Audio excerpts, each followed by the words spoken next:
बहुत समय पहले की बात है। एक छोटा सा गांव था जिसका नाम सुखपुर था। सुखपुर गांव हरियाली, खेत और सरल लोगों से भरा हुआ था। यहाँ के लोग शांत, मेहनती और अपने से अपने परिवार के लिए पूरी मेहनत करते थे। सुखपुर के लोग अक्सर एक दूसरे की मदद करते और अपने गांव को खुशहाल बनाने का सपना देखते। लेकिन सुखपुर में एक ऐसी समस्या थी जो धीरे धीरे गांव के जीवन को बदलने वाली थी।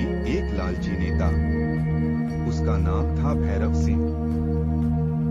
भैरव सिंह एक जमींदार का बेटा था। उसके पिता गांव में थोड़े बहुत सम्मानित थे, इसलिए भैरव को भी गांव के कुछ लोगों ने नेता मान लिया था। भैरव बचपन से ही बहुत चालाक और महत्वाकांक्षी था, लेकिन उसका मन हमेशा बड़ा होना चाहता था। बड़ा घर, बड़ी जमीनें, बहुत सारा धन।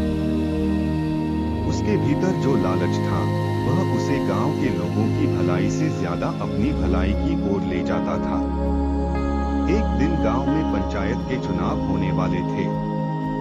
गांव के बुजुर्गों ने तय किया कि इस बार सब मिलकर ऐसा नेता चुनेंगे जो गांव की भलाई करे, गरीब की मदद करे और लोगों की समस्याएं हल करे।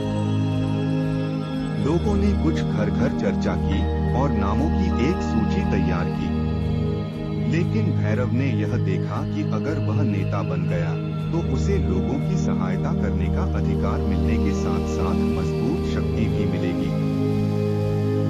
वह धीरे धीरे गांव वालों के बीच घूमने लगा, मीठी बातें करने लगा, यह कहने लगा कि वह सबका भला करेगा और यदि लोग उसे वोट देंगे तो सुखपुर को बड़ा गांव बना देगा। भैरव ने खूब प्रचार किया।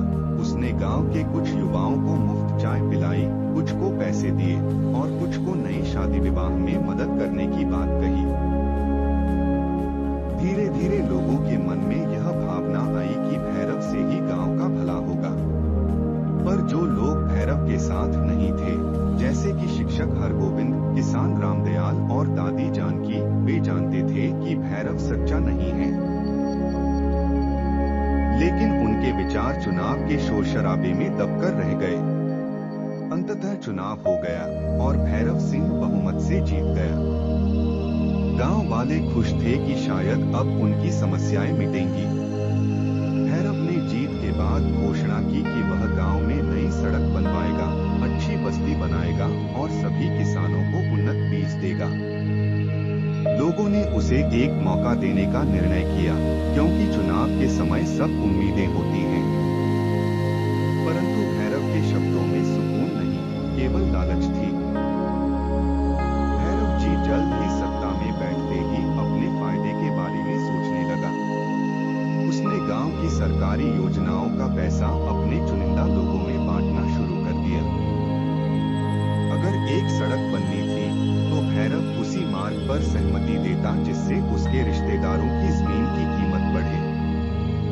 अगर किसान को उन्नत बीज मिलने थे तो पहले भैरव के दोस्तों को दिए गए और बाकी किसानों को पुराने और कम गुणवत्ता वाले बीज दिए गए। धीरे धीरे लोग समझने लगे कि भैरव के वादों में सच्चाई कम और लालच ज्यादा है। गांव की हालत धीरे धीरे बिगड़ने लगी। खेतों में पानी का प्रबंध ठीक से नहीं हुआ, सड़क बुरी तरह टूटने लगी और सरकारी योजनाओं का पैसा गलत हाथों में चला गया। एक दिन गांव के खेतों में पानी की किल्लत हो गई। किसान परेशान थे। किसान संघ के लोग भैरव से मिलने गए और कहा, हमारे खेतों को पानी की जरूरत है, हमें पास के नहर को खुलवाने की आवश्यकता है। भैरव ने कहा, पहले मुझे इन 10 लोगों के घरों में बिजली और सड़क दो, तब मैं नहर के बारे में सोचूंगा। किसानों को बहुत गुस्सा आया। उन्होंने कहा, सत्ता का मतलब यही नहीं है भैया। सत्ता का मतलब तो गांव का भला करना है। लेकिन भैरव ने कोई सुनवाई नहीं की। अब गांव का शिक्षक हरगोविंद और किसान रामदयाल मिलकर गांव वालों को इकट्ठा करने लगे। उन्होंने समझाया कि सच्चा नेतृत्व वह है जो लोगों के भले की सोचे, न कि केवल अपनी लालच की पूर्ति करे। धीरे धीरे गांव वाले जागरूक होने लगे और भैरव की आलोचना करने लगे। वे समझ गए कि भैरव का लालच ही गांव की समस्याओं का मुख्य कारण है। एक दिन गांव का बड़ा चबूतरा मीटिंग स्थान पर सभा बुलाई गई। सभी गांव वाले इकट्ठा हुए।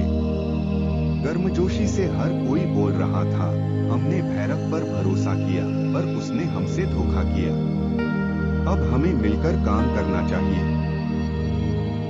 गांव ने तय किया कि वे भैरव से यह सब पूछेंगे कि क्यों उसने सरकारी योजनाओं का पैसा गलत तरीके से उपयोग किया और गांव की भलाई के लिए कौन सी सच्ची योजना बनाई। गांव की सभा में भैरव ने फिर वही बातें दोहराई कि वह सबका भला कर रहा था और लोग उसकी बातों को गलत समझ रहे हैं। लेकिन इस बार लोगों ने स्पष्ट कहा, अगर तुमने गांव के लिए सच्चा काम किया होता तो परिणाम हमारे सामने होते। अब हम चाहेंगे कि गांव की जरूरतों की पूर्ति हो, न कि केवल किसी एक व्यक्ति की दौलत बढ़े। समय के साथ गांव वालों ने तय किया कि अगली पंचायत में वह ऐसे लोग चुनेंगे जो ईमानदारी, नेक नियत और गांव के विकास के लिए समर्पित हों। अंत में गांव ने एक ईमानदार व्यक्ति दाई जानकी के पोते रामकुमार को नेता चुना, जो पहले से ही गांव के विकास कार्यों में लगा था। रामकुमार ने पहले आंचलिक मीटिंगों में यह सुनिश्चित किया कि हर व्यक्ति की बात सुनी जाए। नया नेता गांव के विकास की योजनाओं को लागू करने के लिए निष्पक्षता से काम करने लगा। किसानों के साथ बैठकर पानी प्रबंधन किया, सड़क और विद्यालय की मरम्मत की और सरकारी योजनाओं को सही रूप से लागू किया।